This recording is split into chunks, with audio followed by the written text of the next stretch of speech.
हलाल जानवर के पेशाब से कपड़े पलीद हो जाते हैं? नहीं होते जी, ये अल्लाह ताला ने आसानी दी है। हमारा रिस्क अल्लाह ताला ने इन जानवरों के साथ जोड़ा हुआ है। जिस तरीके से मवेशी हैं, बकरियां, गाय, भैंस, ऊंट, इनके गोबर के जरिए हम ईंधन हासिल करते हैं, इनके दूध को इस्तेमाल करते हैं। अगले जमानों में तो अक्सरियत का सोर्स ऑफ इनकम ये होता था, तो वो तो बेचारे पूरी जिंदगी कपड़े चेंज करते रहे। पहले तो इसने ये झूठ बोला कि यह सोर्स ऑफ इनकम होता था सहाबा कराम अलैहिम रिदवान का। एक और वीडियो में वाज़ेह तौर पर कहता है कि सहाबा दूध बेचते थे। नऊज़ बिल्लाह मिन ज़ालिक, झूठे पर अल्लाह की लानत। तो किसी एक रिवायत में भी ये नहीं है कि सहाबा दूध बेचते थे या वो गोबर बेचते थे। तो सहाबा पर झूठ। हलाल जानवरों को जब पेशाब फ़िकानफ़ी में वो गिलाज़त खफीफ़ा है, यानी थोड़ा लग जाए तो ठीक है, लेकिन ज़्यादा चौथा हिस्से से ज़्यादा लग जाएगा तो वो आपको कपड़ा धोना पड़ेगा। लेकिन ये मतलब बात करते हुए झूठ इसमें शामिल कर देता है। तो ऐसे हो नहीं सकता। इसी देखें मुस्लिम शरीफ में हदीस मौजूद है कि बकरियों के बाड़े में भी नमाज दुरुस्त है।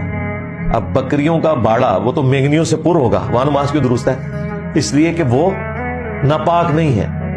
इसलिए कि वो नापाक नहीं है। बकरियों के बाड़े में नमाज पढ़ने की इजाज़त है, नबी अलैहिस्सलाम ने फरमाई। तो मुस्लिम में उसी रिवायत में आगे भी पढ़ कि ऊँटों के बाड़े में नमाज दुरुस्त नहीं है। आपने शुरू में कहा ना कि हलाल जानवरों का पेशाब क्या है, पाक है, तो ऊँट भी हलाल जानवर है, उनका नाम भी आपने लिया, तो उसके बाड़े में नमाज पढ़ने से मना क्यों किया गया? हलाल है। फिर ये वजह नहीं है। वजह यह कि जब ऊँट पेशाब करता है दूर तक जाता है, वो जगह पूरी नापाक हो जाती है। बकरी जो पेशाब करती है वो थोड़ी तक जाती है। तो आप कोने में एक जगह रख लें जहाँ नमाज़ पढ़ सकते हैं, एक वजह ये। दूसरी ये कि बकरी अगर छूट जाए तो नुकसान नहीं पहुँचाती नमाज की, तो ऊँट अगर छूट जाए तो नमाजी को नुकसान पहुँचाएगा। ये वजह है। ये नहीं कि आपने पेशाब के ऊपर नमाज़ पढ़नी है। यानी कितनी एक गंदी इसकी जहनीत है।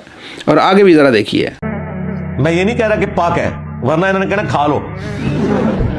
मैं ये नहीं कह रहा कि पाक है, वरना इन्होंने कहना खा लो। अच्छा जी, तो उनको पता है आपने क्या कहना है उनको कि बलगम, तो वो हनफी भी, देवबंदी और बरेलवी कहेंगे बलगम पाक है, उनको खा लो। बलगम पाक है, उन्होंने कहा खा लो।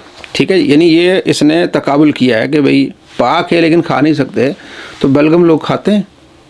आप जब बाज़ औक़ात खुद ये बयान करते हो यहाँ उसका बलगम अड़ जाता है, ये इसको निगल लेता है। पूरी दुनिया से करती है तो लोग निगल लेते हैं। तो क्या तू पेशाब पिएगा?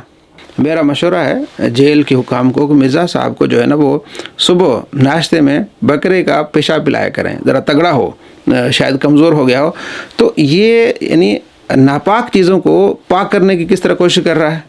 और जो रिवायत इसने पेश की है उसमें अगला हिस्सा वो क्यों छोड़ दिया कि अगर बकरियों के बाड़े में नमाज़ पढ़ने से ये दलील मिल जाती है कि उनका पेशाब पाक है, तो ऊँट के बाड़े में नमाज़ पढ़ने से मना क्यों किया गया? और दूसरा ये कि भाई पाक है तो मतलब खाया नहीं जा सकता, पाक है तो इन्हें कहो कि तुम बलगम खा लो, तो पूरी दुनिया बलगम निगल लेती है। सहाबा ने आप सल्लल्लाहु तआला अलैहि वसल्लम का बलगम निगल लिया सुलह हुदैबिया के वक्त। तो अब आप मिर्ज़ा साहब, आप इस हदीस पर अमल करते हुए आप सुबह बकरे का पेशाब पिया करें और आपको नाश्ते में पेशाब दिया जाए, चाय में डाल के दिया जाए। दोस्तों, ऐसे जाहिलों से अपने बचना है जो अपने मानने वालों को यहाँ तक गिरा देते हैं। कहते हैं हम बड़े इल्मी किताबी हैं, ये इनका लेवल है, हदीस पर उसका गलत मतलब निकाल रहे हैं। ऐसे झूठों से आपने बचना है।